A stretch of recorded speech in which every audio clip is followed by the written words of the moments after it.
നിങ്ങൾക്കറിയാൻ സാധിക്കും 90% അസ്വസ്ഥതയും പോകാൻ കാരണം നമ്മളുടെ ശരീരത്തിലെ ബഫർ ഇൻബാലൻസിംഗ് ആണ്.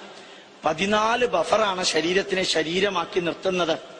നമ്മൾ ശ്വസിക്കുമ്പോഴും നിങ്ങൾ ഒരു ഗ്ലാസ് മോരുവെള്ളം കുടിച്ചാൽ, അല്ലെങ്കിൽ പെട്ടെന്ന് കയറി കരിക്കിന്റെ വെള്ളം കുടിച്ചാൽ, അതല്ല പുറത്തേക്ക് ഇറങ്ങിയപ്പോഴത്തേക്കും ലെമൺ ജ്യൂസ് കുടിച്ചാൽ, ശരിക്കും ശരീരം അനുഭവിക്കുന്ന വേദന എത്രയാണെന്ന് നിങ്ങൾക്കറിയോ? നിങ്ങൾ സുഖിക്കുക, ശരീരം അനുഭവിക്കുന്ന വേദന ഭയങ്കരാണ്. എന്താ കാരണം?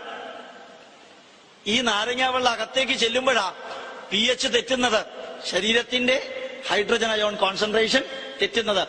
അത് താഴത്തേക്ക് വന്നാൽ നിങ്ങൾ ശ്വാസം മുട്ടി മരിക്കും. അത് മുകളിലേക്ക് പോയാൽ കൺവൾഷൻ വന്ന് മരിക്കും. ഏതാ വേണ്ടത്? ഈ ശരീരത്തിനെ ബാലൻസ് ചെയ്യിപ്പിക്കാൻ ശരീരം എത്ര പാടുപെടുന്നുണ്ടെന്നറിയോ? അങ്ങനെ പാടുപെടാതിരിക്കാനാണ് ഊണ് കഴിഞ്ഞതിന് ശേഷം ലാസ്റ്റ് പാർട്ടാവുമ്പോ മോര് കൂട്ടി ഊണ് കഴിക്കാറില്ലേ? എന്തിനാ ഈ മോര് കൂട്ടി ഊണ് കഴിക്കുന്നതെന്ന് ആരെങ്കിലും ചിന്തിച്ചിട്ടുണ്ടോ? ചിന്തിച്ചിട്ടില്ല.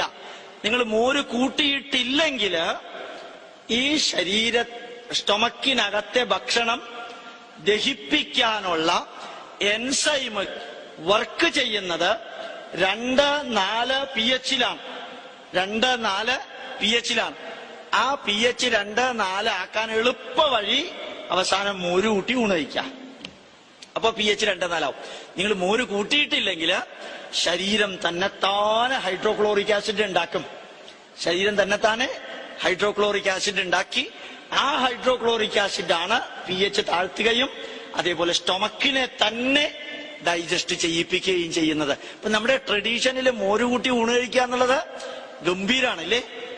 ചിലപ്പോ അമ്മൂമ്മമാര് പറയും, ചൂട് ചോറില് ഒഴിക്കരുതെന്ന് പറഞ്ഞാൽ കേട്ടിട്ടുണ്ടോ? കേട്ടിട്ടുണ്ടാവില്ല. പഴയ കാലത്തെ ആൾക്കാരൊന്നും അല്ല നിങ്ങളല്ലേ. ചൂട് ചോറിൽ മോരൊഴിക്കരുതെന്ന് കേട്ടിട്ടില്ല? ആരൊക്കെ കേട്ടിട്ടുണ്ട്? ആരും കേട്ടിട്ടില്ല. നിങ്ങൾ മോര് തന്നെ ഒഴിക്കണില്ല, പിന്നെ എവിടെയാ കേൾക്കണല്ലേ? ഒരാൾ ഈശ്വരാനുഗ്രഹം കൊണ്ട് കേട്ടിട്ടുണ്ട്. നിങ്ങൾക്ക് മനസ്സിലാക്കണമെങ്കിൽ എളുപ്പമാണ്. ചോറ് വിളമ്പി ചൂട് ചോറില് ഒന്ന് മോരൊഴിച്ച മുഖം ഒന്ന് അടുത്ത് കൊണ്ടുപോയി നോക്കുക. ഒരു അസാധാരണ സ്മെല്ല് നിങ്ങൾക്ക് കിട്ടും. എന്താ അത്? കീറ്റോൺ ബോഡി ഉണ്ടാവുകയാണ്. കീറ്റോൺ ബോഡീസ് ആണ് ശരീരത്തിന് ഡേഞ്ചറസ് ആണ്. ആ തണുത്ത ചോറിലേക്ക് മോരൊഴിക്കുമ്പോൾ ഒരു സ്മെല്ലും ഉണ്ടാവില്ല. നല്ല ചുട്ടുപഴുത്ത ചോറ്, ചുട്ടുപഴുത്ത വെച്ചാൽ 95 ഡിഗ്രി ചോറിലേക്ക് മോരൊഴിച്ചാൽ അപ്പൊ നിങ്ങൾക്ക് ഒരു സ്മെല്ല് വരും. അത് കീറ്റോൺ ബോഡീസ് ആണ്. അസറ്റോണും ലോങ് ചെയിൻ കീറ്റോണും അത് ശരീരത്തിന് റിസ്കിയാണ്. അതുകൊണ്ടാണ് പണ്ടുള്ളവർ അന്ന് അങ്ങനെ പറഞ്ഞത്. അതിലൊക്കെ ഓരോന്നിലും ഒരു അർത്ഥമുണ്ട്, ഒരു സയൻസ് ഉണ്ട്. നല്ല ബയോകെമിസ്ട്രി ഒന്ന് തുറന്നു നോക്കിയാൽ നമുക്ക് കാണാൻ സാധിക്കും. അപ്പൊ നമ്മളുടെ ശരീരത്തിലെ 6.25 ലിറ്റർ ബ്ലഡ് പ്യൂരിഫൈ ചെയ്യാനും എക്സസ് സോൾട്ട് പുറത്തേക്ക് കളയാനും എക്സസ് ഷുഗർ കളയാനും കിഡ്നിയിൽ അടിഞ്ഞുകൂടിയിരിക്കുന്ന മെറ്റീരിയൽ കംപ്ലീറ്റ്ലി വാഷ് ഔട്ട് ചെയ്യാനും ഒരൊറ്റ വഴിയേ ഉള്ളൂ, വെള്ളം കുടിക്കുക. ഒരു വഴിയേ ഉള്ളൂ.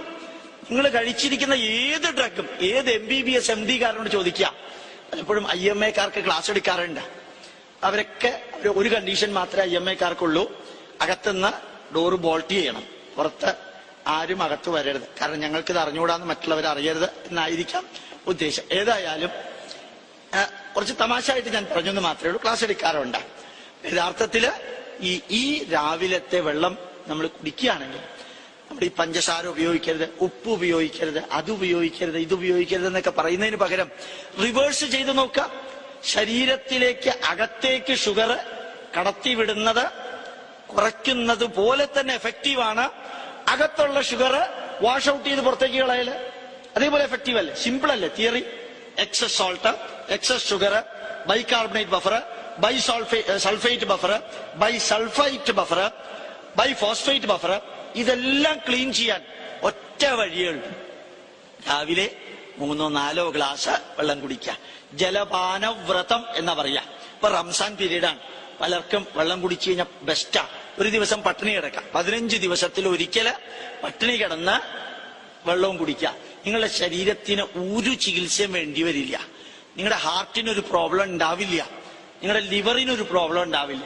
കാരണം നമുക്കെല്ലാം പറ്റിയിരിക്കുന്നത് മരുന്ന് കഴിക്കുന്നതാണ് ആരോഗ്യത്തിന്റെ ലക്ഷണമെന്ന് ധരിച്ചു. മരുന്ന് കഴിക്കുന്നതും ഡോക്ടറുടെ അടുത്ത് പോകുന്നതും ആരോഗ്യത്തിന്റെ ലക്ഷണമല്ല. രോഗത്തിന്റെ ലക്ഷണമാണ്.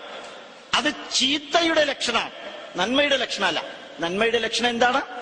ശരീരത്തിനെ നമ്മൾ തന്നെ നിലനിർത്താം നല്ല രീതിയിൽ. അപ്പൊ നിങ്ങള് ഡോക്ടർമാര് നമ്മളുടെ ആചാരങ്ങളിലെ നന്മകളുണ്ട്, അത് അവർക്ക് അറിയിച്ചു കൊടുത്താൽ പെർഫെക്റ്റാ. നിങ്ങൾ പുസ്തകം വായിക്കുമ്പോൾ കിഴക്കോട്ട് തിരിഞ്ഞിരുന്ന പുസ്തകം വായിച്ചു നോക്കാം. എന്താ വ്യത്യാസം? ഭൂമിയുടെ മാഗ്നറ്റിക് ഫ്ലക്സും തലച്ചോറിന്റെ മാഗ്നറ്റിക് ഫ്ലക്സും കോംപ്ലിമെന്ററി ആയിട്ട് വരുന്നത് മുഖം കിഴക്കോട്ട് വെക്കുമ്പോഴാ. അതിനൊരു അർത്ഥമുണ്ട്. ബ്രെയിൻ എഫിഷ്യൻസി 15% വർദ്ധിക്കും. ഇതുകൊണ്ടാണ് കിഴക്കോട്ട് തിരിഞ്ഞിരുന്ന് പ്രാർത്ഥിക്കാനും പുസ്തകം വായിക്കാനും പറയുന്നത്. ഒരു 15 ദിവസത്തിൽ ഒരിക്കൽ ഏകാദശി വ്രതം അനുഷ്ഠിക്കുക. ഏകാദശി എന്ന വാക്കിന്റെ അർത്ഥം എന്താ? ഏകം 1 ദശം 10, ഏകാദശം ഏകാദശി 11, ഇത്രേ അർത്ഥമുള്ളൂ. 15 ദിവസത്തില് ഒരു ദിവസം നിങ്ങള് പൂർണ്ണമായിട്ടും ഭക്ഷണം ഒഴിവാക്കുന്നു, അല്ലെങ്കിൽ ഒരു പഴമോ ഒരു ഗ്ലാസ് പാലോ മാത്രം കഴിക്കുന്നു. എന്താ കാരണം? നിങ്ങളുടെ ശരീരത്തിന്റെ ത്വക്കിന്റെ തൊട്ടകത്തുള്ള ആഡിപ്പോസ് ടിഷ്യൂവില് നിറഞ്ഞിരിക്കുന്ന ഫാറ്റ് എത്ര കാലം മുമ്പ് ഡെപ്പോസിറ്റ് ചെയ്താ നിങ്ങൾക്കറിയോ? എത്ര കാലം മുമ്പ് ഡെപ്പോസിറ്റ് ചെയ്ത? ചിലപ്പോ 8, 10, 15 വർഷം മുമ്പ് ഡെപ്പോസിറ്റ് ചെയ്ത ഫാറ്റാണ് ഇപ്പോഴും കിടക്കുന്നത്. ഇതിനെ ഒന്ന് അലിയിപ്പിച്ച് കളയണ്ടേ? ഈ ശരീരത്തിന് ഡെപ്പോസിറ്റ് ചെയ്തിരിക്കുന്ന ഫാറ്റുകൾ എങ്ങനെ കളയുക? ഒരു വഴിയേ ഉള്ളൂ. ഒന്നില്ലെങ്കിൽ ഓടുക, PT ഉഷയെ പോലെ ഓടുക. അപ്പൊ ഡെപ്പോസിറ്റ് ചെയ്തത് യൂട്ടിലൈസ് ചെയ്യും ഗ്ലൈക്കോജൻ സൈക്കിളിലൂടെ. അതല്ലെങ്കിൽ ബെസ്റ്റ് മെത്തേഡ് 15 ദിവസത്തിൽ ഒരിക്കൽ പട്ടിണി കിടക്കുക. നല്ല രീതിയിൽ നല്ല മാറ്റം ഉണ്ടാവും.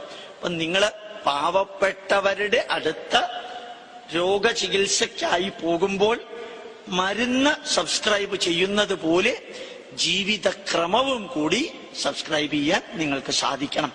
പലപ്പോഴും പല രോഗങ്ങളും വളരെ എളുപ്പത്തിൽ ചികിത്സിച്ച് മാറ്റാൻ സാധിക്കും.